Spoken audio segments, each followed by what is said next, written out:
Boom. What's up, dog? What's up? How are we all doing? Hashtag nofo. Hi, Reese. First comment of the evening. Well Andy. done. Hi, Annie. Andy's on time again. That's what we like to see. Lobe that tune. I presume you love that tune. Hi, Lobe guys. Hi, Nick. Evening, Nick. Andy. That's right, Andy. Don't worry about it. Love. Sorry. I'm so bad at spelling. I got it anyway. How are you doing, matey? There he is. Oh, sunshine. Missed you last week, bruv. I've got a good guy. Look, your age, you'll be impressed, mate. Invisible beer. Invisible gold. Oh, look at that, man. That's mental, isn't it? Look. Proper beer, mate. Ish. I'm really hitting it on the zero sugar Fanta. Woo! I've just done 13 days straight, so I'm having a beer tonight. Preparing myself for Chessington World of Adventures tomorrow. Nice. Man, beer, good lad. Hi, Patrick. Hi, Les. Andy, yeah, I'm here like a good boy. Well done. I don't know if anyone's had the... so I've been... I apologise. I'm a little bit manic this evening. I've been trying to book on to the AI 500 Citadel game. The website has been crashing repeatedly. I have finally managed to get a ticket, though, so I'm very excited for that. Hi, Edward. Silly Gilly in the house. So, yeah. I don't know if anyone else is looking at the... That's the October one, isn't it? Beginning of October. Yeah. I don't think... Going to be a little early birthday present to myself. To run around an immigration centre with a toy gun. Good play. Sounds good. So, looking forward. Andy's on the Corona. Lad. It was half price for some reason. I wonder why. Oh, fresh meat. Evening sunshine. Hi, Wayne. Damien. Hi, Damien. Evening, mate. Oh, November Foxtrot alive. The old laptop's just told me. Thank you for that. Beautiful. Q&A, mate. Q&A. Yeah. So you had a question. I did actually. Yes, it was a question about bags. And let me just grab the old Pikachu up off of our chat earlier. I apologise. I seem to be showing quite a lot of neck this evening. I'm not really sure why. So yeah, cover yourself up, man. God, very unnecessary. It's not the only fans. You have to tune into that one separately. I had a question coming from a gentleman called Chris on Instagram. So thank you for that. Hey man, listening to and watching November Foxtrot podcast. My team are interested in Milsims. What would you say the minimum size Bergen would be like for a requirement for a Milsim weekend or an event?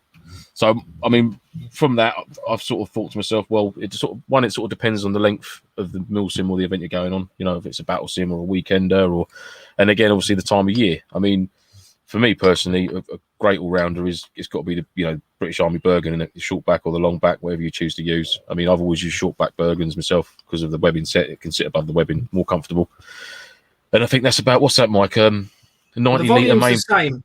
Yeah, but it's a 90-litre main pack, isn't it? And two 15-litre rocket pouches. I think it's 120 in something total. Like that, yeah.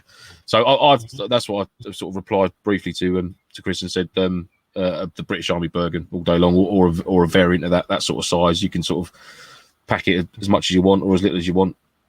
You know, it's a good all-rounder, I think, personally. I don't know about you, what your thoughts would be on yeah, it depends on the getting into it.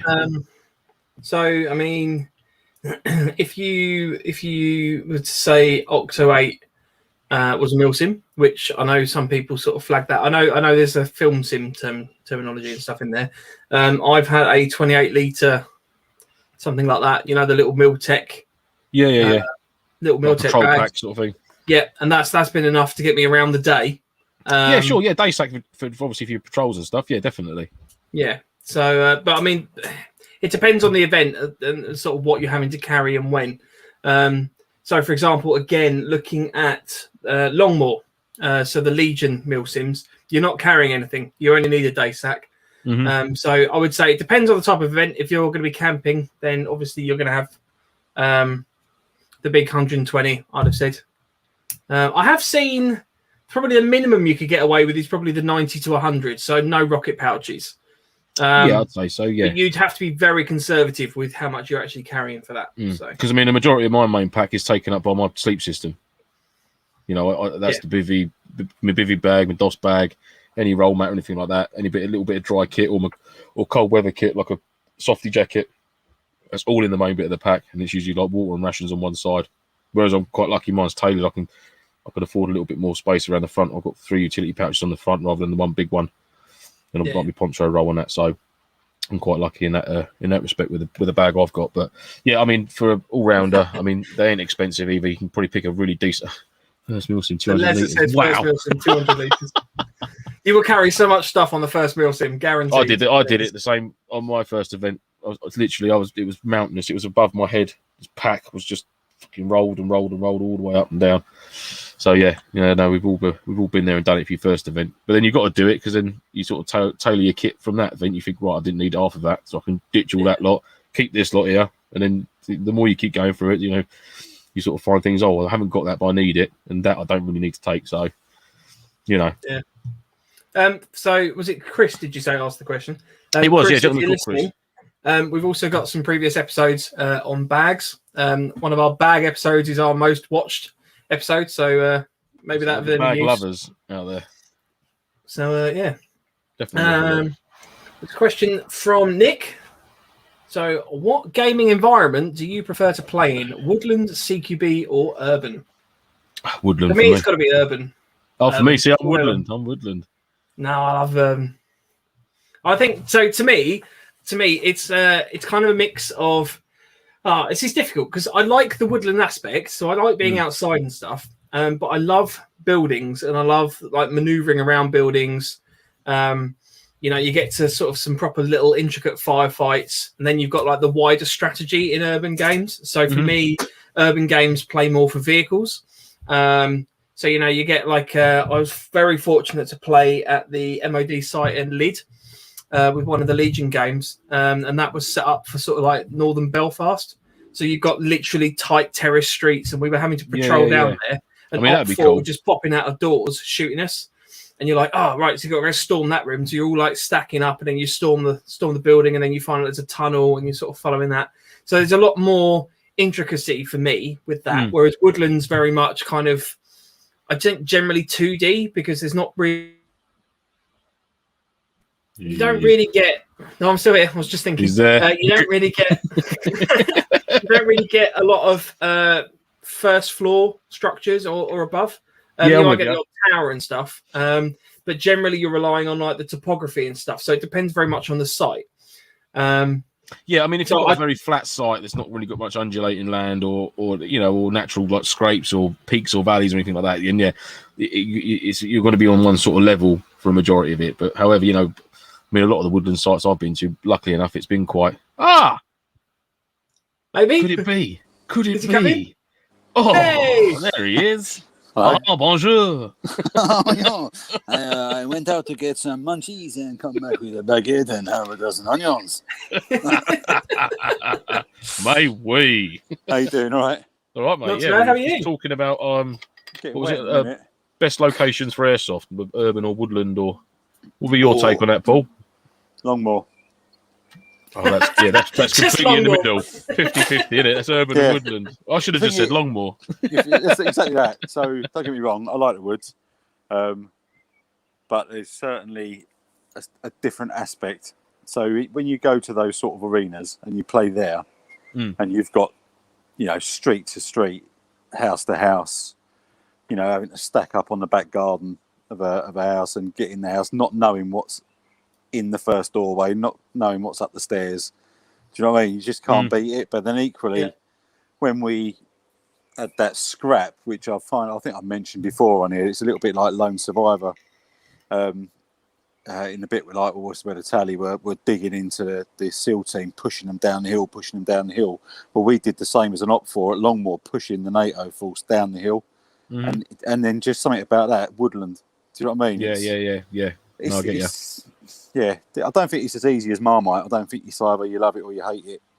I think if you mix the best of both, then what an event. That's it. Yeah, I don't think anyone can really say they categorically I hate urban or I hate woodland. I think there's going to be everyone's going to like different parts of both sort of scenarios or both sort of gaming areas. You know what I mean? There's probably bits of woodland that I'm not overly great about, but then there's great bits of urban stuff that I like. So I think it's a real mixed bag there. I mean, if I had to pick one event to play in, it would probably be like I would pick probably woodland over urban, but like I said, it'd have to be a site that's very undulating. It's got hills and peaks and sort of natural ditches and stuff. It makes it a bit more exciting, and rather than just being a flat forest floor sort of thing. Do you know what I mean? I don't think I'd want to do, you know, if Longmoor's like, yeah, like, I don't know, Coronation Street sort of thing, you know what I mean? I don't think I'd be that interested, but yeah. You have got that variation. But other than that, that's it, yeah. Give me the woods at the Apocalypse or something like that all day long. Mm-hmm. Yeah, my only trouble is that I can't see that well. So until I get sort of contacts or, prescription lenses fitting into my glasses, woodland, I do struggle a little bit seeing, beyond certain distances. But makes it more exciting though, doesn't it? It does, yeah. It just brings the just blue on things blue just pop up factor at you. into it. Oh, fucking hell!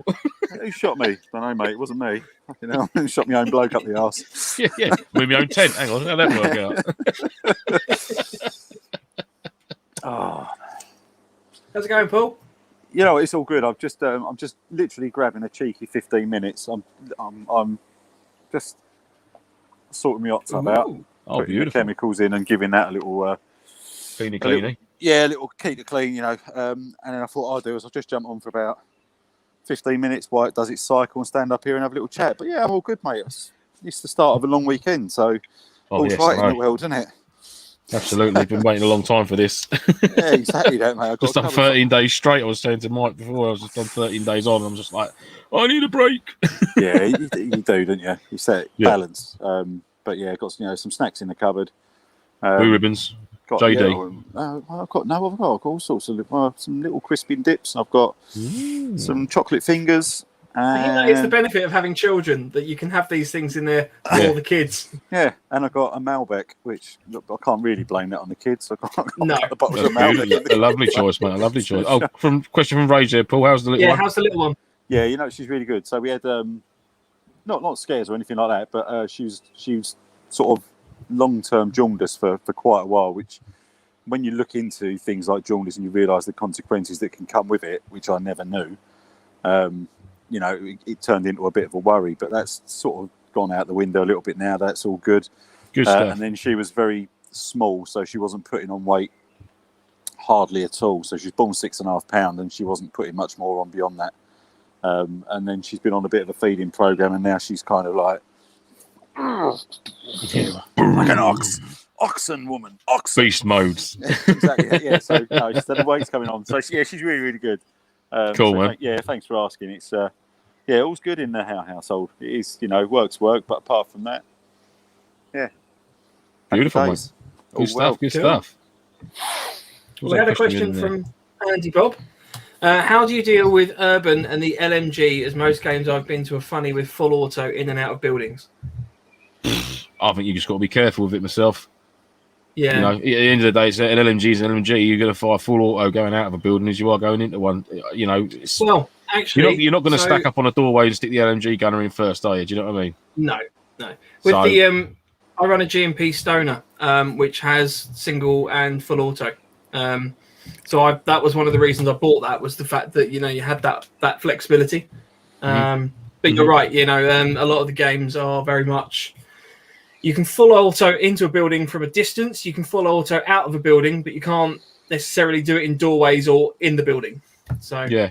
I just sort of get that, but I mean, you just got to be careful. If you're an LMG gunner, you got to think about what as soon as you squeeze that trigger, X amount of rounds are going to come flying out the end of it. So you got to be careful, and that's it essentially. I think a lot of sites should really sort of think like that. It's not that it shouldn't just be a blanket ban. Right, as soon as you've got LMG, you can't use it inside a building or all this that you can't shoot. It's just like, no, because you're just completely alienating someone out of the game then. So I'm completely unrealistic. Do you know what I mean?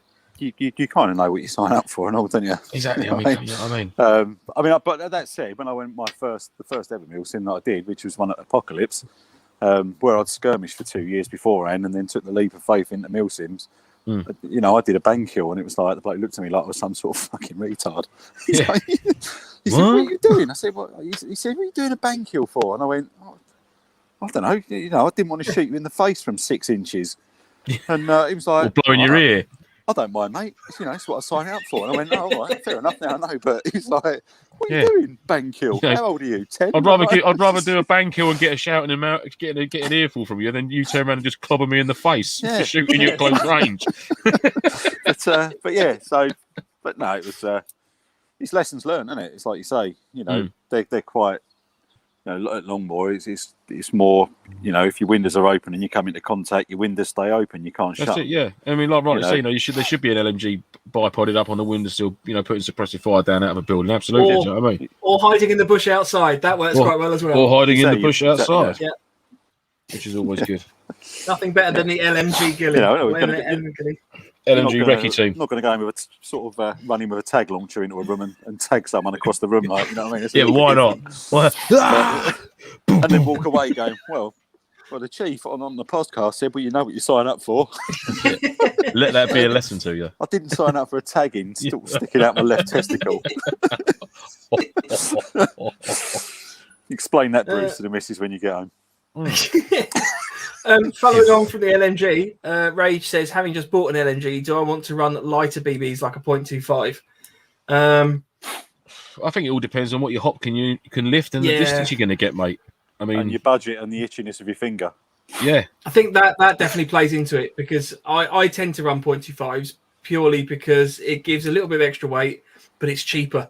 You're putting so many rounds into that gun. On an event that I mean, I think a majority of LMG runners would be using a .25. I think I have used 2.8s in my 249, but I mean, like you said, mate, it depends what your style is. If you're literally there suppressive, so you're sort of in the general direction of where they are, keeping their heads down, then .25s all day long, I suppose. But if you wanted to get a bit more range, potentially, depending on what your hop unit can lift, then maybe get yourself a small pack of or samples or something. If you can pick up some samples, or even have a chat with someone at an event and just say, yeah, mate, can I nick 20-30 of those .28s or .3s or something? I'm sure they wouldn't mind. Try them out, see what your hop unit can actually lift, and then if it gets a good distance, it can work out expensive. Say I've got that on my MP7. You're not there to be accurate. Shut up, fresh mate. What do you know? On the MP7, the gas blowback that runs .4s. And you squeeze the trigger on auto, and that's gone. And you look at it, and you get this thing. I mean, I've got longbow .4s that I run through that, and you're getting a quality BB for sure.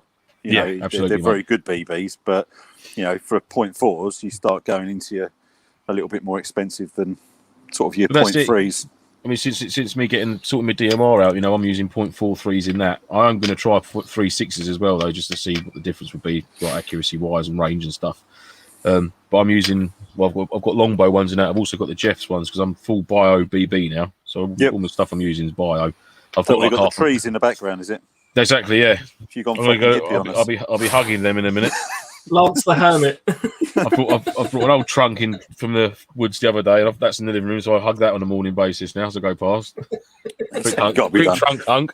But the thing is, as well, is that if you look at, unless you look at, the odd in Vietnam film or whatever, where someone's standing up with a pig underneath their arm, offloading a chain belt full of bullets, the majority of LMGs is suppressing fire in bursts. It's still burst fire. It's just that it's, you very, very rarely almost have a, finger held on discharging 5,000 rounds. This don't happen. You know what I mean? And if Rambo you're on a Milsim as well, exactly. On the Milsims, you're only allowed so many anyway, aren't you? You can tell. Exactly, mate. Yeah, I mean, the APOT ones I've been sort of arranging. The last couple of ones we've done is like an LMG in a section can run a box mag, and then the section can carry an additional box mag's worth of ammo for the LMG gunner. He can't carry it himself, but his section or his unit can carry it for him. So if you can get a reload in, you can. It'd be the same as splitting 500-600 rounds worth of link between the section. For the gimpy or whatever it is be. So it's sort of mimicking that in a way. You get one initial box mag to fill up for your support gunner, plus the section then can carry a couple of 3 or 4 bottles of 300 rounds of BBs for him as well. Exactly, to top him up. Which is quite cool. I think it adds to it. You know what I mean? It's reflected in real life again, isn't it? Yeah, exactly. People carrying ammo for people. All good, mate. Yeah, I do like an LMG. Now I've got mine fixed. Turns out, mine went down at Octo. So I fired about 3.5 rounds out of it. Anyway. On anyone particular? No, unfortunately not. No, she's not fussy, mind you. I've heard that. So I went back up, brought it out, squeezed the trigger, about 3.5. Like I said, about 3.5 rounds of it, and just literally, it wasn't like a grind or a crunch or a spit or a splatter or smoke. No smoke come out the exhaust or anything like that. It was just. Oh man! I was like, I can barely change my fucking batteries in my gun, let alone do anything else. So I wonder what this could be. one of the lads that I usually play alongside, he went out for his first skirmish after all this has come back into play. Took 3 guns with him, went out, the first one packed up. That was a TM416.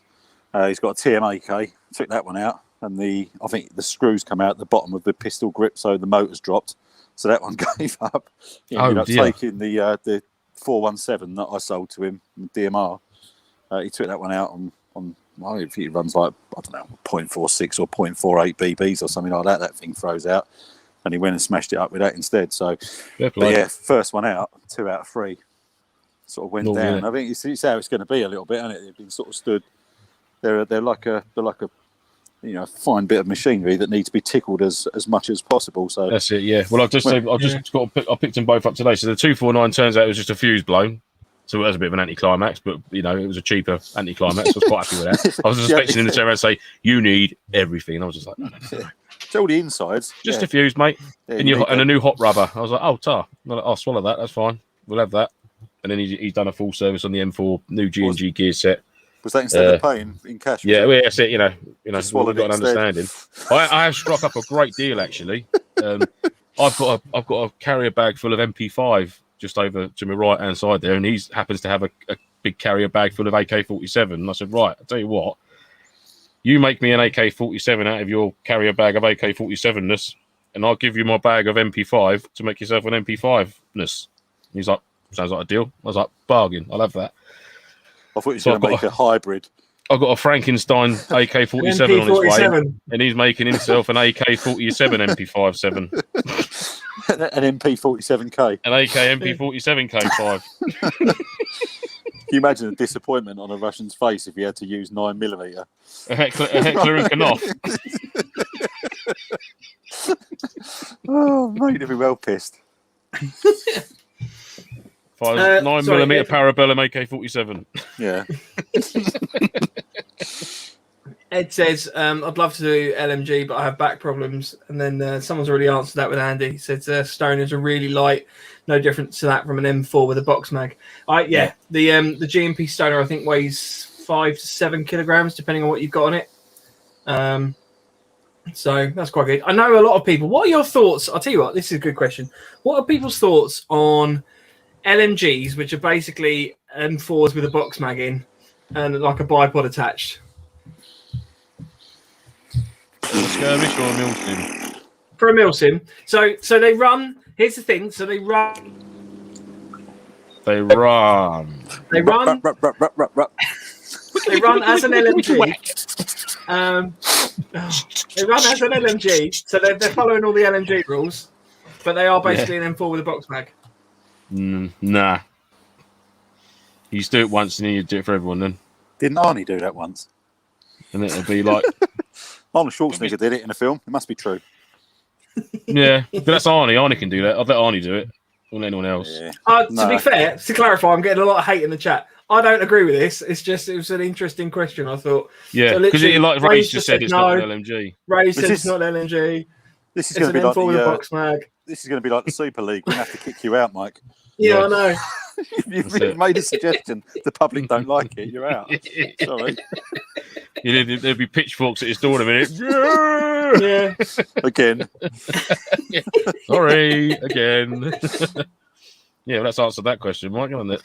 Yeah, no, fair enough. I agree. I do, because then it's sort of because people have obviously spent a lot of money on LMGs, and if you did allow that to happen at an event, and you've got some guy who's got, like yourself with your Stoner, I've got a 249, it's cost a fair bit of money. I'm not saying that M4s aren't expensive, but they're a lot. You could you can't really buy an M249 or a Stoner for 130 quid or 120 quid and whack a box mag on it. Do you know what I mean? Whereas you can with an M4. This is all going to take away that sort of element of, you worked your sort of socks off to get this LMG. You need to get it. I can't think of a situation where I'd see it public. He won't let that fucking drop, will he? Such a sod. But yeah, no, you see what I mean, though. I'm not really up for that myself. I ain't got time for that on M4s. Fair enough on a skirmish day when you're just going like full. If you're going totally postal on someone, then yeah, all day long. I'd drop 2 of them with drum mags and just, like there's a razor or something. There's nothing more humiliating than when they're like this little 5 foot tall like 12-year-old comes out of a tree line with like a box mag like the size of his head attached to his M4, and he's just spraying everything left and right. Mate, just dropping dropping jungle like Dylan from Predator. Or Mac, innit? It's Mac. Whips the old hat off with a minigun. Trees. Mac, you're bleeding. I ain't got time to bleed. Have you got time to duck? Fucking hell, watched that a few too many times. Cool, tell me about it. I know. Great movie. Great. Yeah, they didn't have any box mags on there, did they, on their M4s? No, he had a rucksack. Too right. He had a big, massive rucksack with a cable. Yeah. I'd love a proper crew served. I'll come back to Gaz. I'd love a proper crew served weapon, like something that properly requires, like 2 or 3 people to work. Something like that. I don't know. And the aircraft cannon with a chair on the side and some with a wheel on the side of it. It would need to be, in my mind, sort of like two miniguns on like a little tripod system, and like one person's got that, and then the other person's got like the ammo system, and then they have to kind of sit there and plug themselves into each other to run the weapon. I just think that'd be brilliant. Fucking hell, it's not Pearl Harbor. Plug themselves into each other. It's like standing there taking out the aircraft. Yeah. I want someone with a really small, a tiny little wheel with a hand on it, though. I want someone there. Someone to have to be there just for that. That's it. Really small. Funny how your mind, there's not actually any need for it to be that small. It just is. It could be a lot bigger and a lot easier to use, but it's very, very, very, very small. 3 of the production lines where I work, where we make Capri Sun, and there's this bit on there. It's the straw applicator. So it's basically the straws that get stuck on the back of the pouch, but they come in like a ammo belt. And you kind of put them in the box, and the box, I'm just standing there, like, and I'm thinking, I'm supposed to be, I'm doing like a safety audit or whatever. So I'm looking around going, all I see there is an ammo box with like ammo coming out of it. But really, it's a straw applicator going. And I'm like, in my head, though, I'm going, like, don't say it out loud, Paul, don't say it out loud. But my inner child's going, watching it curl out. And people are looking at me going, is there a safety issue with that straw applicator? Because he's been standing there looking at that for a long time. But my head, I'm going, take that. Paul's systematically carrying out his own Milsim in his head, looking at straws. And back. Back to the office. Oh, dear. Tea and medals. Yes, mate. Exactly. What was Gaz's question there? Yeah, so sorry, going back to Gaz's question. I'm sorry, I can't find it. What riffs are you guys going to run at the Arabs weekend? Or the ARABS weekend?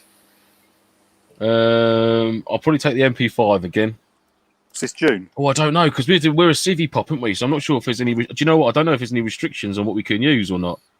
I mean, obviously, I'll take the sidearm with me, the old WEI Kappa 45. I'll take that, but I'm guessing it's not going to be too... You might have your AK by then. Oh, yeah, that's a good shout, yeah. I might dual-wield MP5 and an AK. Yes. The AK-MP 52. The AK-45 MP7K. And then when your arm gets shot by a laser like Dylan, it can still pull the trigger.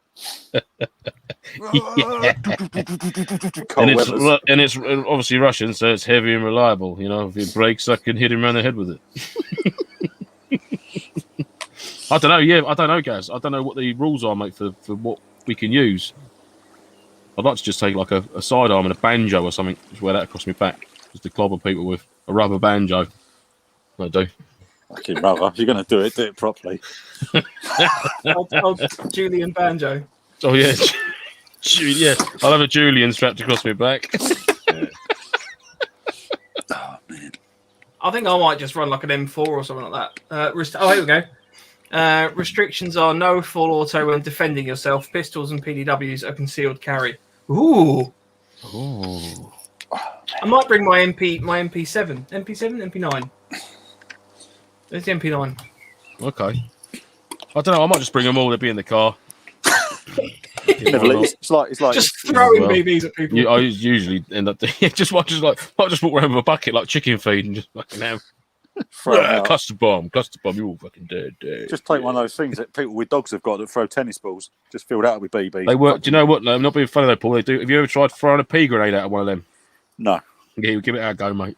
I haven't got a dog, so it'd probably be funny walking around. I don't mean that. You take one of them up to a skirmish day, mate, with a bag of pea grenades. You'll have the best time of your life. Walking around Avery Hill Park, launching BB grenades around. Here, Is that one of the cannon? Don't get things? it, doggy. No, it's like like one of the cannon launchers or the stick with the arm. It's a stick with a cup on it, and you just. Ah, yeah. They're deadly, mate. You put a pea grenade in that. You get some range, mate. You'd be outranging your tag mortars rounds, your expensive tag launcher, and I raise you my stick with a cup on the end. Exactly, yeah. My crab claw stick. Actually, fair saying that. So I've actually I've been looking at it, and I have bought it now. But the 3-man slingshot. Oh, you said about this before, yeah. Yeah, because I thought like lobbing some of the smoke grenades and stuff like that. You can obviously fire them up at 45 degrees. Get a nice smoke's definitely 100%. Yeah, because smokes can be a ball ache to chuck and get them in the right spot. So if you can get them far enough ahead of you, I usually throw them and it hits a tree and then bounces back at my feet. And yeah. Well, we had that a few times at the Octo event. Blows me up. Just get a Mark 5 in that window. Yeah, no worries. Fuck's hit a tree. We're all dead. I think the tree's nowhere near the building. How did you if hit I was the tree? actually in the army, and I think on my tombstone it'd be something like probably be a Private Howe. Told you we couldn't fucking throw. Be etched in. Yeah. Right. Here's most of Private Howe. Yeah, there's a couple of bits here, there's a couple of bits there. We scooped up what we can, but I told you we couldn't throw for shit. God, don't. I've got to bugger off. So unfortunately, it was a short visit, but I've no worries, mate. got to go back in and sort the baby and that. So keep safe, good mate. to see you all. Yeah, absolutely. And hello to everybody that's watching. And I'll see you again soon. I'm going back to my little Parisian cafe now. Beautiful, lovely. With your mail back. Exactly that. Yeah. Hello. All right, you piss taking bastards. See you later. See you later, bud. See you later, bud. Au revoir. Nice fine visit from Paul there. I miss Paul. He's a good lad. I'll tell you what, if we haven't got any other questions in, so people keep throwing questions in the chat. What I will do is a couple people have been adding reviews to our Facebook page, which I didn't realise was a thing. And I just want to read them out because, to be honest, they left a very nice review, and I feel that it was quite nice. So Nick Pratt said, "Fantastic podcast, helpful and informative." And then Wayne Rapson said, really informative and a good few laughs with each episode. So thanks for that. Oh, thank you. Fresh. If anyone else wants to leave a positive review, I'll read them out next week. Yeah, positive only and all that, Well, you can read negative ones if you want. It's not a problem. Yeah. Rage will probably post on there. Oh, no, because Rage doesn't use Facebook, but Rage posts on there. Too much of the word swish mentioned. Oh, actually, having said that, yes, we've done a let's video. Just talk about this. We did. Yes. We did. I'll post that up. Lance. So, all right, fair enough. I'm going to mention Swish a little bit. Because Rage loves Swish. Like, literally, he's private messaged me about how much he loves it. Like, uncomfortably loves it. I took a box of Swish with us to Octo, just to get like a variety of people's opinions, and people loved it. Absolutely loved it. Mike was just walking around, just tipping it in their mouths, and they were enjoying it. Weren't they, Mike? Yeah. It wasn't weird in any way at all. But from a distance as well. It was a socially distanced tipping. It was very socially in the mouth. Yeah. No, to be fair, actually, that's a serious point. It was the whole weekend was very safe. It was, yeah. Brilliant, really good. It was really good. Yeah. Little sideline there, but there is a Swish video, a second, a part 2, isn't there?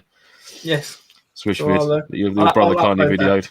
Yeah, which is all a horrible video to watch, but there we go. Yeah. Nick Pratt, what footwear do you use when you go away? Ooh, I will use normally, 9 times out of 10, it'll be the old Aku Pilgrim MOD GTX boots, or if it's proper gipping weather, I'll use the Altberg Defenders because they just sit a bit higher up. And I've never had any problems with them, mate. They've been bang on, fully waterproof. Nice, just as long as you give them a clean and a bit of a dubbing up afterwards, just to keep them sealed and that. Yeah, I've never had any problems. Obviously, the Aku Pilgrims are a bit more expensive than the Altberg Defenders. You can pick a decent set of them up, sort of grade 1 or 2 for sort of 35, 40 quid. And they're a pucker, comfortable boat. I think you can buy the additional insoles and that from as well, can't you, Mike? You give them an extra bit of padding. So, yeah, Altberg Defenders. If you're in the sort of second-hand market for repair, eBay or local surplus or anything like that, 35, 40 quid. They're banging. They're a banging set of boats they are. Or if you can stretch it, then the Aku Pilgrim MOD GTXs, they're good. So I tend to use the Hakes. I think it's the Nepal Pros. Not sure. It's the X Surplus Hakes boots, whichever ones the military uses. I've got a pair of them for £25 from a shop called Semaphore in Maidstone, and they've been great. Having said that, I bought a second pair and immediately got blisters in the second pair. So whether it's a second-hand nature or a different batch or just I'm not sure, but yeah, whatever you do, very comfortable pair of boots. That's the main thing. Yes. So. We also have a feet episode if anyone wants to go back. I think that was episode 3, possibly. Yeah. It essentially is just called feet. You know, there's no bells and whistles. It is what it is. Just a whole episode talking about feet. Jade says, what's the best way to get motivated to pack all your shit before a Milsim? Asking for a friend who is tired and trying to get motivated this evening. I usually find wine helps. Wine and a list and a little bit of cheese. Oh, God, yes. So I've already made my list for next weekend. We're going to an event next weekend. We will actually be running the stream on a Thursday. I'll make sure I mention that at the end. So next week's going to be a Thursday stream again. Yeah. But have a list and just get it done. Because otherwise the motivation is that you'll turn up to the event and you won't have everything you need. Yeah, and you'll be like, and you'll get cold. Yeah, a nice glass of red, bit of cheese perhaps. There's a little snack halfway through. You can get tiring packing all the gear up. But yeah, you've got a list. A list is a game changer. Have a list of the kit you need and pack it accordingly all the way through. Yep. Then you're golden. And that's it. Then there's no worries, no dramas. You can sit back there, look at the list, go, yep, remember seeing that, pack that, pack that, pack that, pack that. Oh, no, missed that. Where's that? And then you can go and find it. And you're not pulling your hair out at the next day at the event thinking, shit, I thought I packed that. Fucking hell, oh my God. Why did I drink so much wine last night?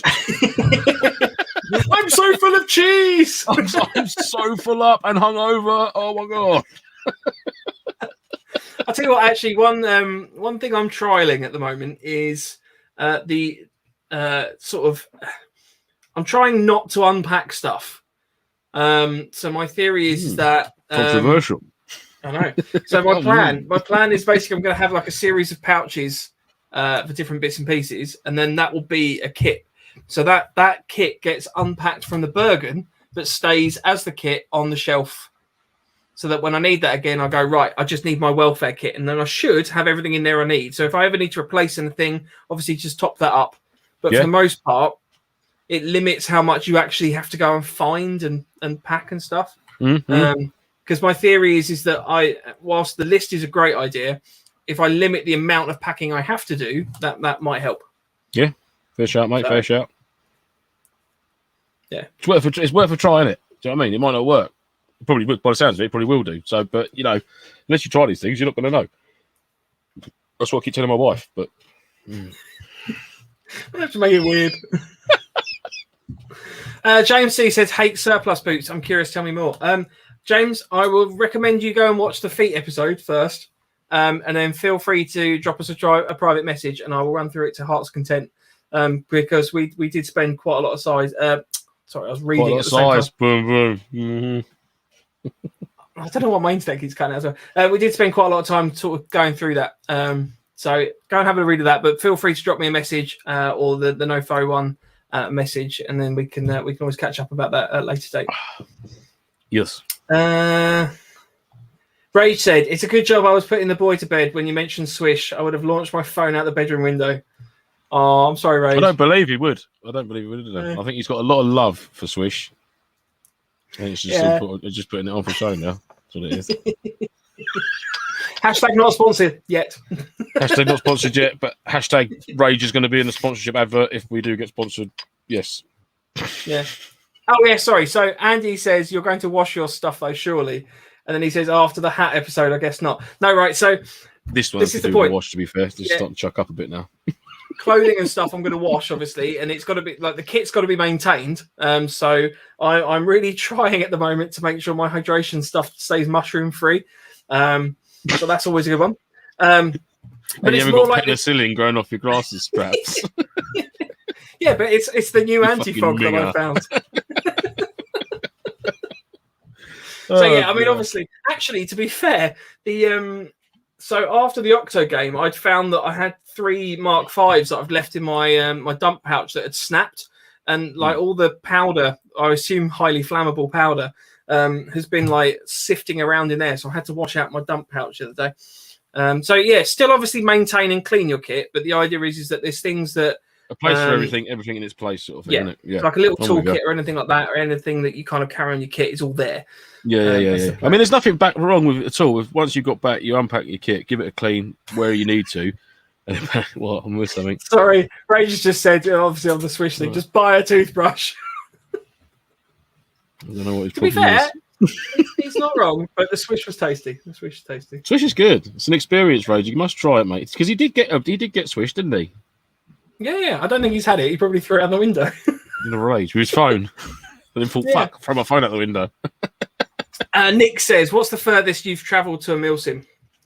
Or you've probably travelled further afield than I think I've only been a sort of couple of hours from my sort of area of the southeast. Oh no, actually no, that's complete bullshit. I drove up to Tuddenham at Norwich for the Octo August last year one. That's probably my furthest, which is probably 3 hours ish, 3 and a bit hours ish, something like that. Yeah. For us, I'm not sure. I've been to Grimsby. It wasn't really a Milsim per se. It was the AI 500 one at the theme park. I saw there was a documentary series, a drone thing flying around all the disused or parts of the UK and that I'm sure that place featured on it. Yeah, it's an old theme, but it was quite big in the 80s and early 90s up there, but then it just sort of completely just died off and ended up shutting down. Is it that one? Yeah, that's quite eerie looking. That is now. It was. Grimsby as a whole. I don't mean any disrespect to anybody that lives in Grimsby, but we literally drove into Grimsby and there were 2 women just waving down cars on the way into Grimsby. It was just a bit weird. What, on the game or just waving at cars? No, just waving at cars. It's just on the way to the game. No, on the game as in bit of business, love. Oh, sorry. I'm too naive. Not on their way to the game of Airsoft, mate. For fuck's sake. I don't know. I'm maybe embarrassed now. I'm going all red. Were they carrying MTP?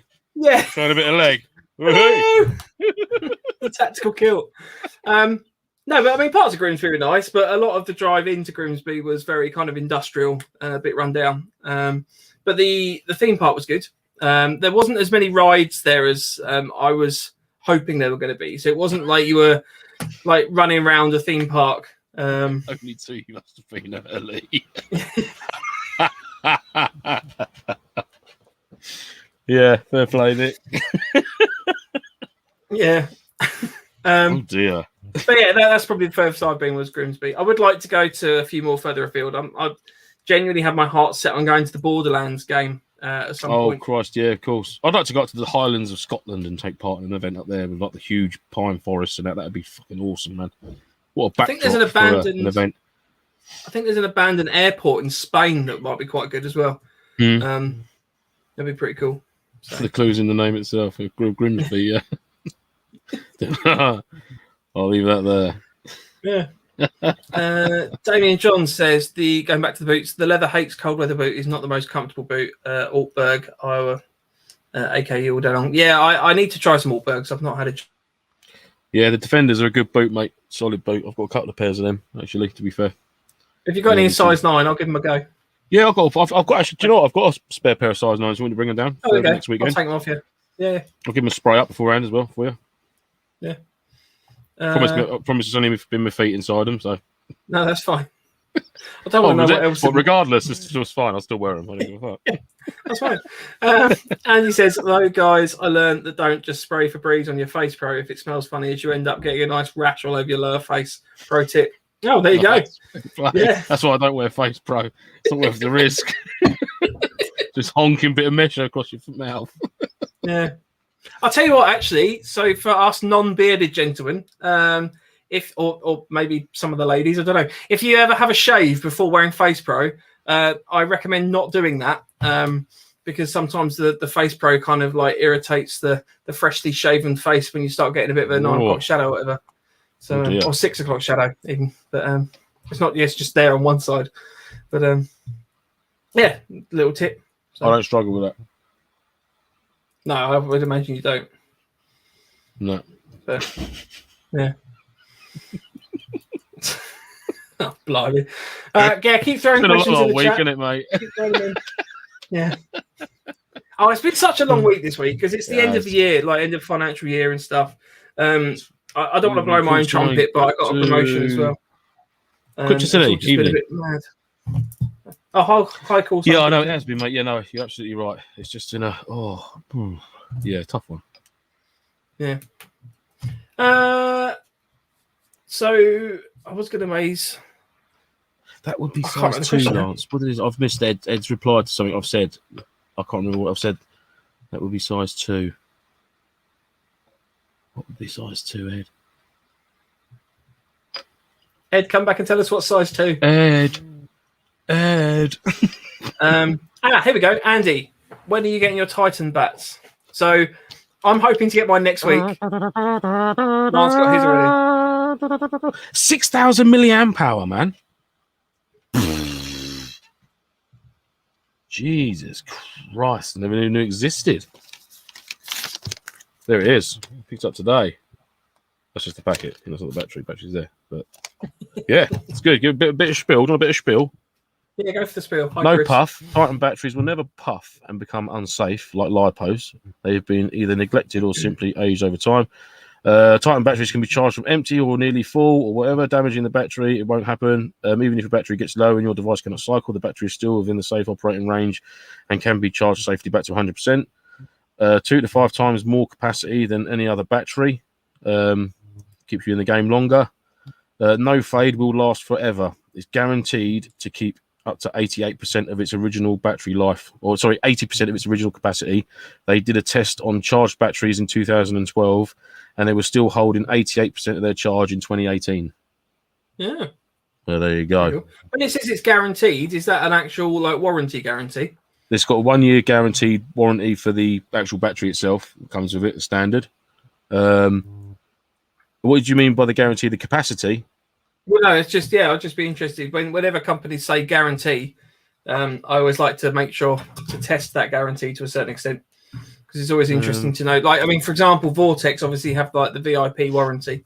Yeah, this is just said product claims sound too good to be true. We back our US-based products with a 1-year warranty as long as the battery pack has not been modified. So there you go. So any problems with it within a year for the first year. But it does sound good.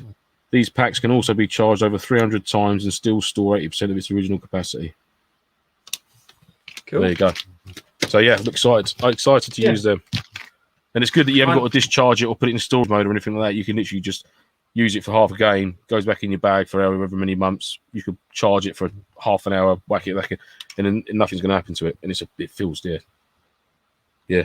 See, this is what worries me whenever we talk about batteries, because you've just mentioned storage mode. I know nothing about batteries. Do you know what, Mike? Yeah, and I've the only thing I do is keep my batteries in one of these lipo safe thing. When I'm charging them, they're inside that, and then when I finish charging them, they go inside that as well.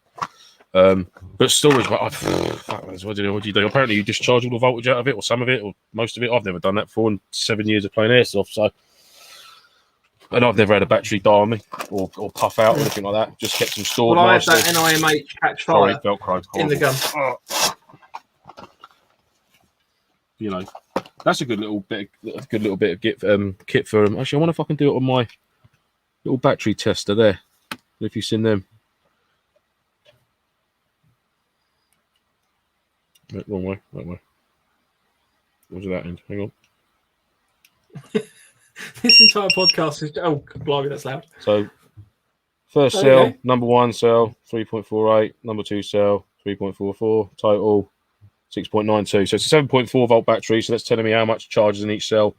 And you can actually leave it plugged into your battery, put it in your RIF if you've got the space for it, and when the battery becomes at a dangerous level, being really low, it'll go beep beep. It will give you a way to buggery because it's really loud.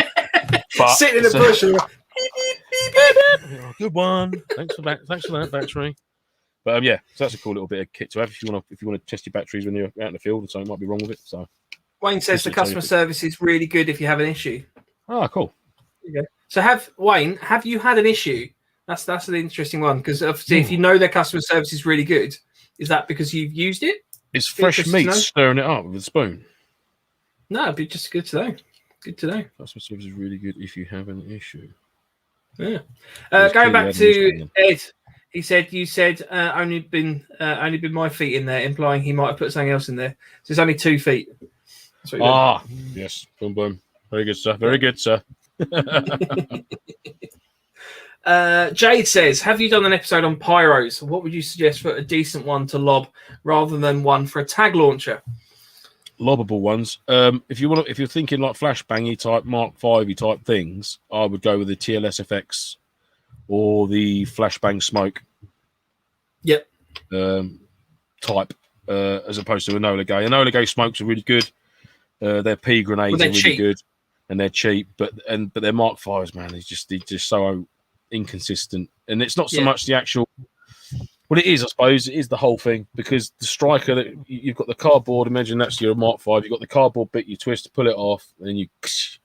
Both of those things can come off easily, and it snaps really easily as well for some reason. Easy. It ain't got a lot of oomph behind it. The TLS FX ones are made of a really heavy duty, like thick cardboard, aren't they? Mm.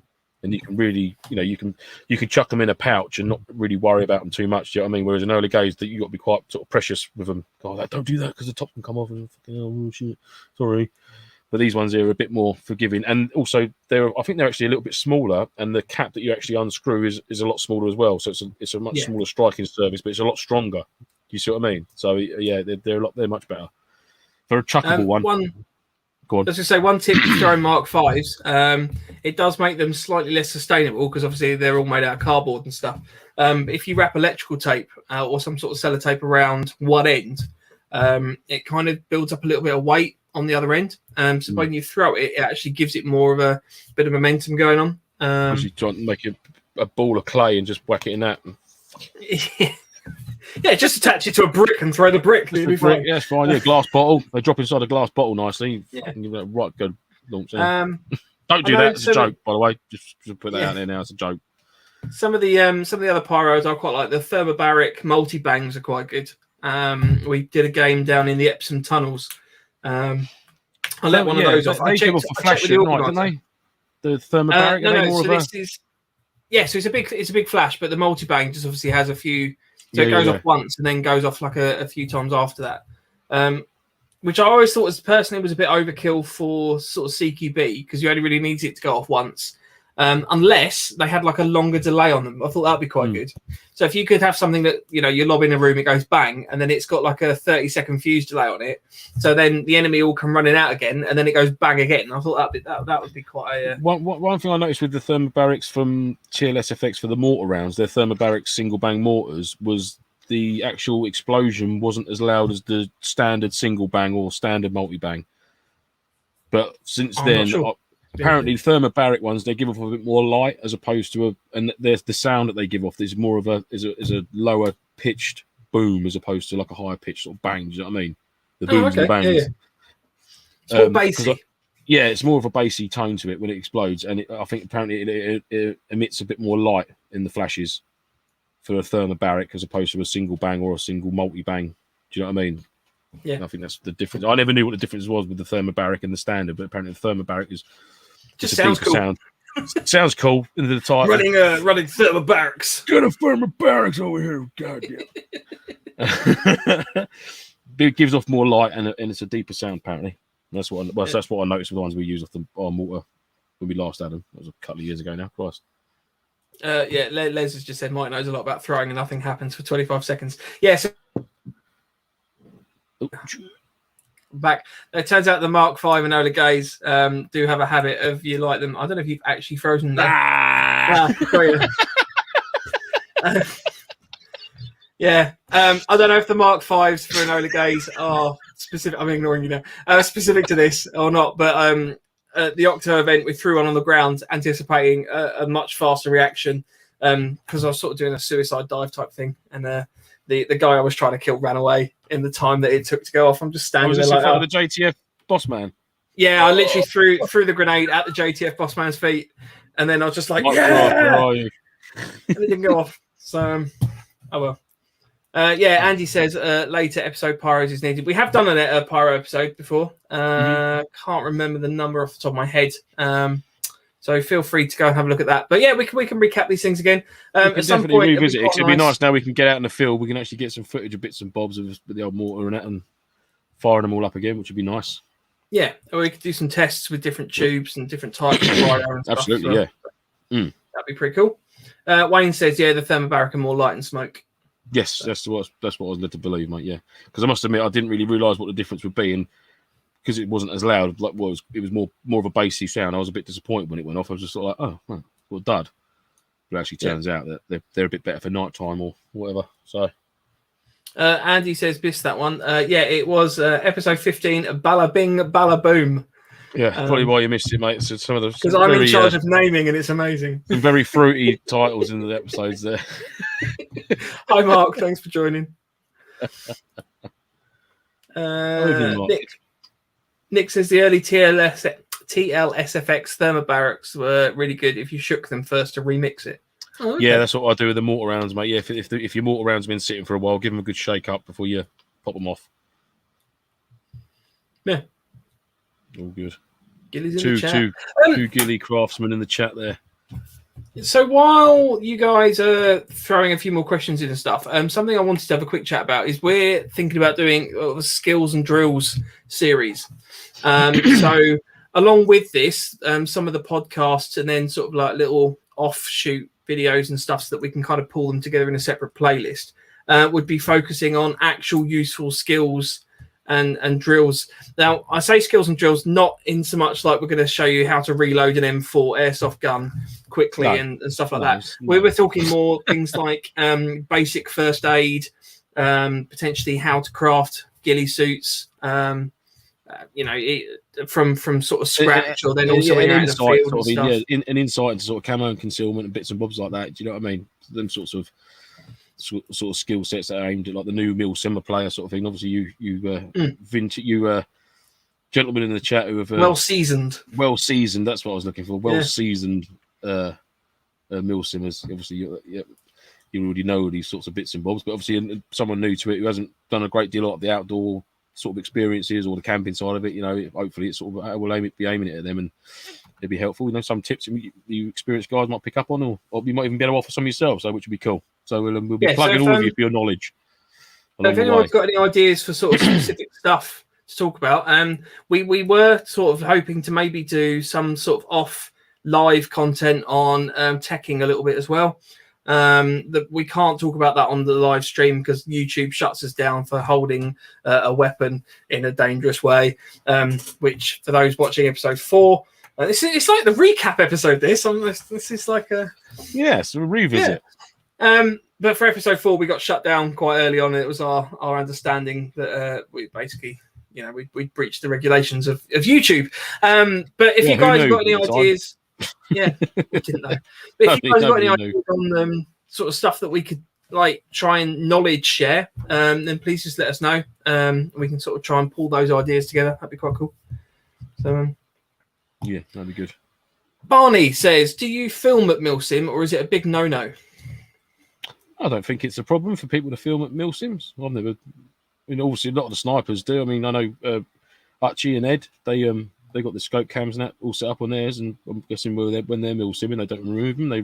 They get some footage and stuff, so... Yeah, I can't see... I don't personally. I did try it once upon a time, Barney, and it really affected the way I played the game, if I'm honest. I found it really uncomfortable. Knowing that I was videoing what I was doing, and it sort of got to the point where I was like, "Oh, that'd be quite good if I was videoing that." But then I was just like, "Oh shit, I've been shot in the face," and concentrating on what I'm doing. So that soon got put to bed. I'll leave that to the pros. Did you find you were trying to? I was trying to get footage rather than play the game.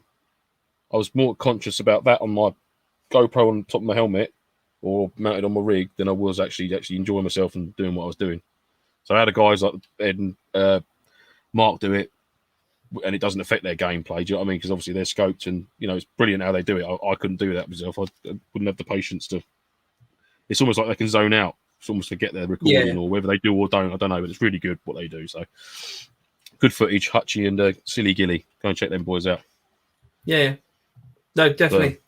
Have you ever tried, Mike, videoing? So I was basically. I don't want to sound like I was disengaged from the conversation. Then I was just trying to find a little video of something I've done in the past. So. So I did this, which was my brother and I both had cameras on our heads at the time. because I was quite interested to. I've done a lot of like student television and stuff, and I kind of wanted to see how more of the game happened at the same time. So these cameras are completely synced with different players playing, and it's quite interesting to kind of see how the storyline plays out from different perspectives. Where's this? So, for example, it's not Longmore, is it? This is Longmore. Yeah, this Is was it really? Longmore. Yeah, this was back in 2017. So this is the police station at the moment. Sorry, the internet's going again. That's the police station building here. That's the sergeant's. Oh, commander's okay. I'm with place. you. So the PB is off to your right then of that image. Yeah, now. Yeah, Right, so it's okay, off I'm over with you. there. Yeah. I'm with you. But this is quite interesting because it's a little experiment, really. Hmm. You know, nothing more than that. So Oh, fair play, mate. Fair play. yeah, that's Mike from Legion. There's the big man himself. Oh, Yeah. So yeah, I don't see it being a problem. The only thing I would say is that you want a small enough camera that you're not going to really notice that being a problem. GoPros, while they can sit on the top of the head and stuff, they're not the most low profile. Whereas I'm I know sure you can like get like the the run scope cams and that are all good. Yeah.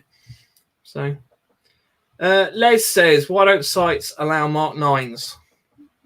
I think it'd just be the noise control of it, mate. I think it's the noise, It's the decibel reading on it. I think there's a. Oh, yeah. I think of there the reason was. now. I can't think remember who did it. Mark 5s. No, what it is Mark 5s is you can use that without having to wear sufficient ear protection. Do you know what I mean? Before, as soon as you go above Mark 5 and start hitting Mark 9, it's a requirement by law or something that you have to have because it's being allowed on the site. Everyone, and I don't think a site could enforce that everyone's got the correct ear protection on to cover the decibel ratings of a Mark 9 going off next to them. Whereas a Mark 5, it doesn't. Mark 5 explosion doesn't reach the high enough decibel reading to warrant PPE. If you know what I mean, I think that's right. I might be wrong, but I'm pretty sure that's right. Whereas a Mark 9 is, it's it's like you're in crow scare territory, I think, and it's like, oh god, can't hear for a week. Ugh. I know there was I think it was like some sort of Templar video. It was quite an old one, but I know that they sort of tested various marks of pyro. I think there's the Mark 2 or the Mark 3, which I sort of bought a few at one point because I thought, oh well, if they're quieter, then potentially it's still something that you could use on an event. But it was literally like a mouse fart going off. Yeah. So yeah, that wasn't very exciting. But I think there was a video where they showed like the Mark 9s or above, and it blew a hole in the ground as well. So as well as it being a noise thing, there might also be a safety concern with the fact that you've got this, it's a much bigger explosion. Yeah. So, nice. I really, I would love it if someone could make a disposable, like Mark 5, Mark 4 landmine. Yeah, but what would be I see what you mean. You could actually set it so it would be activated. But I suppose you could. It would be the maroon rocket igniters, wouldn't it? No. So this is literally something that you can literally put in the ground and leave it. That's it. That's that landmine set up now. You'd need a bit of management of how you use them because I have often wondered how Milsim events, if you've got someone going laying out a 200 landmine digging them in and stuff like that, yeah. And then the skirmish day, the next day rocks up, and you've just got a load of 12-year-olds running around and like just blowing up.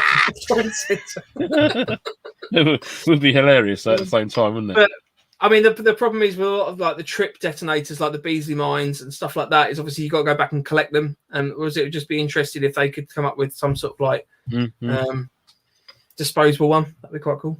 But that's why I like the 12 gauge Beasley alarms. They're good. Yeah, I mean, the 12 gauge blank rounds. Yeah, blank rounds. I've just bought 2 of those. I'm looking forward to using them. They're quality, but you've got to be careful because I've had one go off while I've been setting it before. Yeah, I can imagine. You've got to make sure you use the safety pin. It literally goes off, and you're just sitting there like kneeling down with like a bit of fishing line, like, oh. That went right through me. That one. Like rattled my bones. Yeah. Andy says, do you guys swap your factions about, or do you tend to do good or bad guy factions? We do a lot of good guy sort of I'm such a good guy. NATO Blue 4. Obviously, because we've all got the kit for it. I haven't really got any. Like if I was to go like Russian, I'd want like my AKs. So once I got that, then like, that opens a whole doorway to other events and bits and bobs I can do probably. Sort of as it stands at the moment, a lot of us we tend to go Blue 4. But then we've got the APOC event in June where we've got like half the team are going Op 4 and the other few of us are going Blue 4. So we would be up against each other, which is sort of just shows how cool the team is that we can. Take the piss and go on opposite sides to each other, shoot each other in the face, and have a laugh. It was mostly because of bookings. But yeah, to be fair, it was mostly because of bookings. And now I did mention several times, please book on, chaps. Please book on, chaps.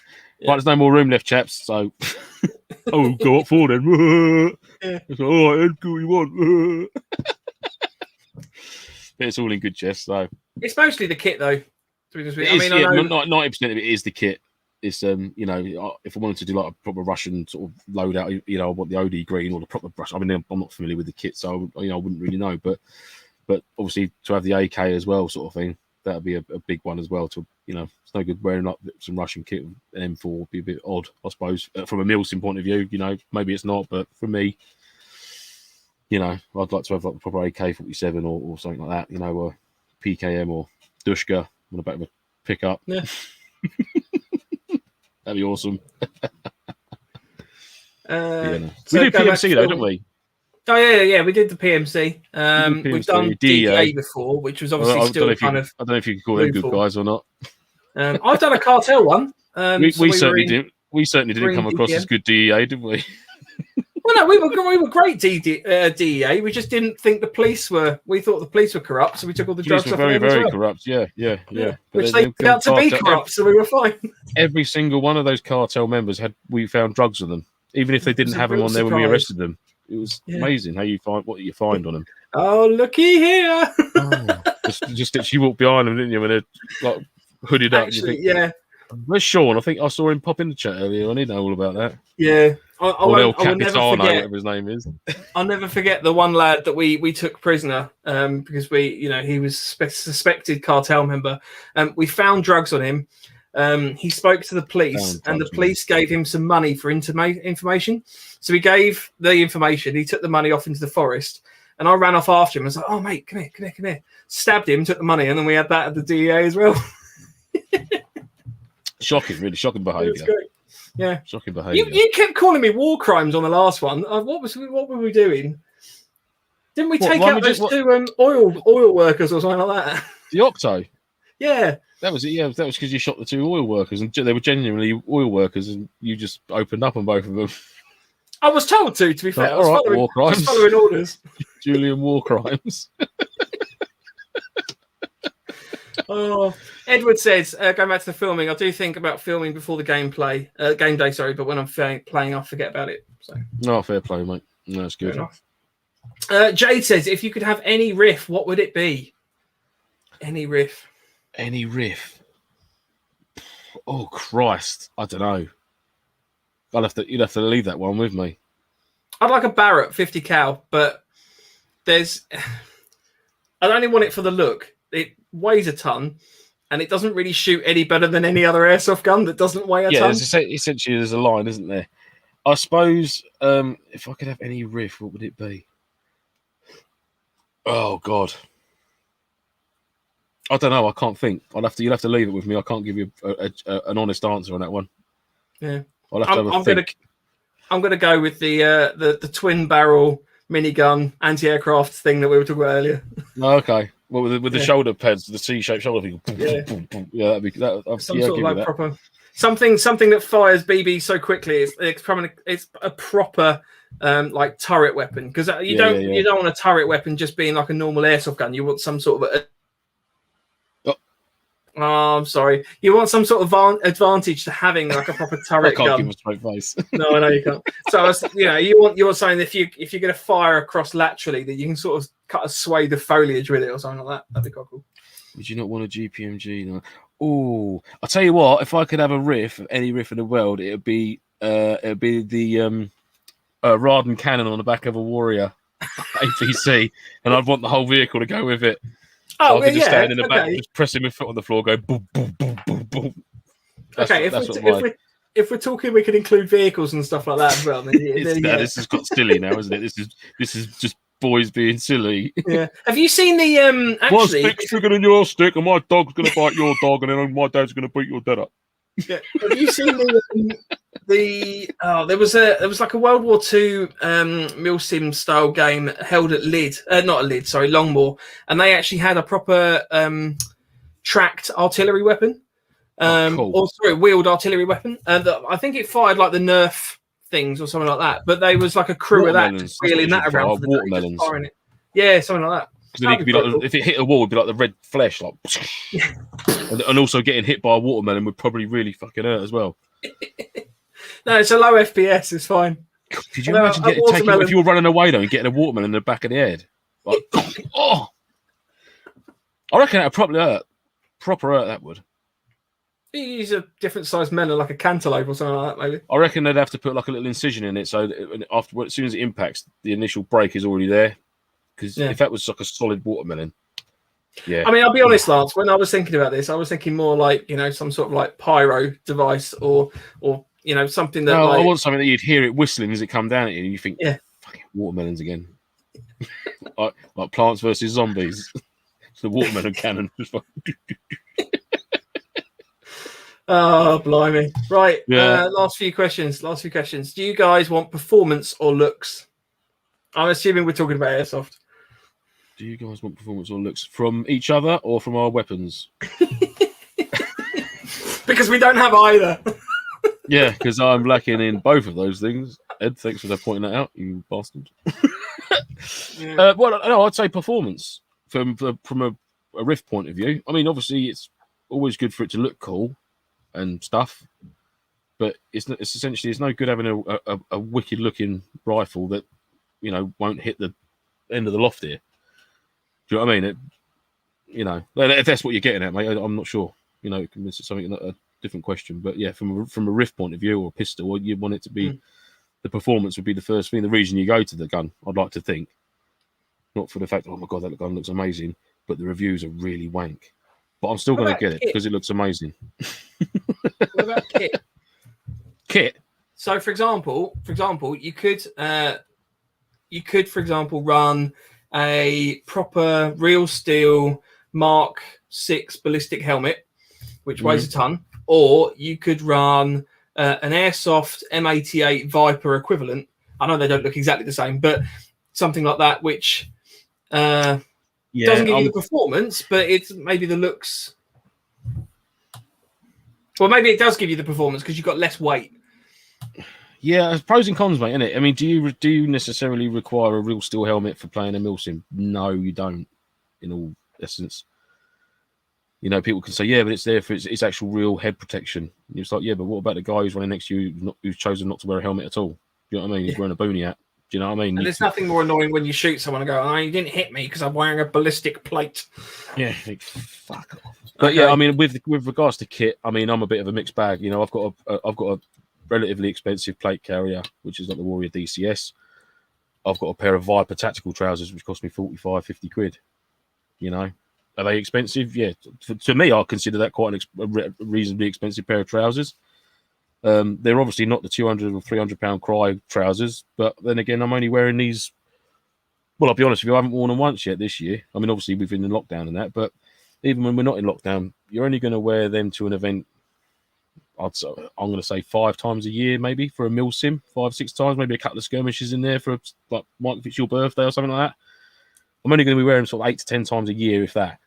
So it's just whatever works for you. Some of my kit's expensive, some of it's really cheap, but if it works and it's functional and it does what I need it to do, then I'm going to get it. Now, if it comes with a price tag of 30, 40 quid, or it comes with a price tag of it's in 100, 150 quid, it all depends. Do you know what I mean? As long as it works and it does what it's supposed to do and what I need it to do, then all day long. But I'm not one that's just going to go out just because it's got a named brand and think, yeah, definitely need that 100% to get it, and it just sits there and does nothing because that's a waste of money. If you're going to use it and it's actually what you need, then yeah, by all means, But you've got to have a function there with it as well. Joe Jupe is just putting duck emojis into the chat. That's my mate from work. We've got me and him have got a little bit of a duck thing for each other. Okay, cool. No, that's fine. I thought someone might know something about it. So. Hi, Joe. Welcome to the chat. Hello, Joe. Wayne says, met a guy a few years ago. He gutted a GPMG and put Airsoft 249 guts into it. It was nice. I can imagine that. That sounds nice. cool. Yeah. I would quite like, actually, going back to the gun thing. I've got a bit of a penchant for the Lewis gun, like the proper World War One, like massive outer barrel. The water cooled, like the Vickers. Yeah. Oh yeah, that'd be. Didn't you make one of them for a prop? I've got a like a wooden one I made out of PVC pipe and timber and stuff. We did for a poppy appeal type thing. We actually did a World War One play type thing, and I was told that basically if I could make a Lewis gun, then I could carry it on stage. So I got the original plans, or like a prop plan type thing based on the original specifications, and basically made it all to the design and stuff. That was pretty cool. Yeah, nice one. So, all right, can people stop putting animals in the chat? We've got a monkey in there now. Is that a monkey? I thought it was a beaver. No, that's a monkey. Oh, I see it now. Yeah, sorry. And Joe's put another duck. So, wow. Oh, blimey. So, yeah, cool. Fair play. That's it. Well, has anyone got any other questions? I think we're all good. Nick says there's a World War One group who's done a Lewis gun for their events. I have actually seen that because when I was sort of Googling various things for the play, I was sort of trying to see if I could just buy one because it'd be easier. But they're quite expensive props. But I did see that someone had made an Airsoft version that did look pretty cool. Cool. Andy Bob's latest emoji didn't work, so yeah, cool. Right, let's call that the end of the day. If anyone would like any more patches, we do still have loads in stock. We have all of the I'm a Bad Nofo and laser cut ones, which are that one and those ones. Yes. So we have loads of those in stock. I have ordered more of the coloured foxes. I know a few of you have ordered those, and I've had to unfortunately tell you they're out of stock. Stop putting emojis in the chat. So we've got loads of patches. So if anyone would like any, then that's awesome. Please just let us know. That'd be grand. And a thank you for for everyone who's been in touch since last week, and that's been amazing, isn't it, Mike? Really, we obviously it has handling that sort of side of it, but it's the so there's a few people that have actually just given us donations as well. I'm not going to name them because I don't want to like make people feel bad or whatever. But a couple of people have just like given us money, and it's very kind of you. But I honestly don't mind selling you some patches. So anyone tells Nick how to do emojis, you'll be banned from. How do you do emojis? No, don't do it. Don't go down that road, mate. Stay away from the dark. Yeah. Lastly, we've obviously got we've had a few more contributors, I believe, to the Milsim in a bag. We have, yes. Another one of our listeners has donated pretty much a brand new Woodland DPM basher. So to Damien, who's in the chat now trying to get emojis in. We thank you for that, mate. It's very kind of you, buddy. So I've been in touch with Damien, and he's going to get that sent down to us to go in the kit, which is here, right there. Being guarded, pride of place. There it is. So, we have had some more actually come in. So there was one come in. I'm not going to name any names, but he made a point about saying how he's not nominating anyone, but he just wanted to say how much Airsoft meant to him, and that it kind of got him out of some difficult situations. So that was quite hard hitting, to be honest with you, because it's like, it's just someone that just wanted to share. So to a certain extent, and I don't know if Lance agrees with this because Lance also manages the chat, but if anybody genuinely does just want to pop us a quick hi on the chat for 5-10 minutes or whatever, we can just have a little natter. By all means do. I can't promise how quickly we'll answer because obviously we do have jobs and bits and pieces we're sort of floating about. But if anyone just wants to have a chat, then drop us a chat. Or drop us a private message or whenever. We're always about between me, Mike and Paul. We'll always be able to sort of answer whenever we can to get back to you and that. Sometimes you might get and I'll apologise now. You might get a reply from me at like sort of sometimes 3:30, 4 o'clock in the morning, and that's because I work nights and I expect everybody else to be awake when I am. And if you're not, then that's your problem. But I'm responding to you thinking it's mid-afternoon when it's really, really not, and you're all in bed and your phones are going bing. Yeah, that'd be me. Sorry about that. It's not until after I've sent the message I'm like, oh shit, it's really early in the morning. Yeah. So yeah, we will get back to you. If anyone just wants to chat about something, if there is something getting them down or whatever like that, we're not obviously offering a counselling service or anything like that. But please don't make it too hard hitting. But if you just want to have a chat about something or just say hello, then do it, because we are a community. We're trying to build this little Novo community. So yeah, that'd be cool. Gaz, I will DM you after this, mate. Thank you very much, buddy. Yeah, appreciate that. Les says Nofo is the new family to all listeners. Yeah, there you go. Absolutely. You don't just watch Nofo, you join us. That's it. You are first rule of Nofo. You are Nofo. Yeah. There we go. Cool. Right. Thanks ever so much to everyone joining us tonight. It's been a blast. Next always week, a good crack. We're going to be doing an episode where we basically talk about hypothetical events. So we want to kind of chat about an exploration into future possible event styles. So not just like multicam versus block colors. We might talk like, sorry, Nick's just put a load of unicorns on the chat as well. We might talk like sort of ideas for sort of Brexit themed games or sort of apocalyptic style games. Like what would you like to see at that sort of thing? Just exploring other ideas, because it does sort of feel sometimes a lot of games about cartel, like versus DEA, Blue 4 versus Op 4. Yeah, it's kind of, so we'll kind of explore some other options. So can he do it first time? Place your bets now. So you got to do it without reading it as well. That was in fresh meat last week. That might genuinely be quite difficult. Okay, so if you want to get in touch with us, you can email us at nofochat@hotmail.com. Our Instagram is November_Foxtrot_Nofo. You can YouTube us at November Foxtrot, and you can search us on Facebook at November Foxtrot as well. There you go. Oh, look at that. Oh, no, I got it wrong. It's November Foxtrot Nofo for Facebook. Crap. No. Rubbish. Okay, all right. I'll practice for next week. Up to the second bit. Yeah. Sorry, fresh meat. No, he cocked it up, bud. We'll have to try again next week. Failed.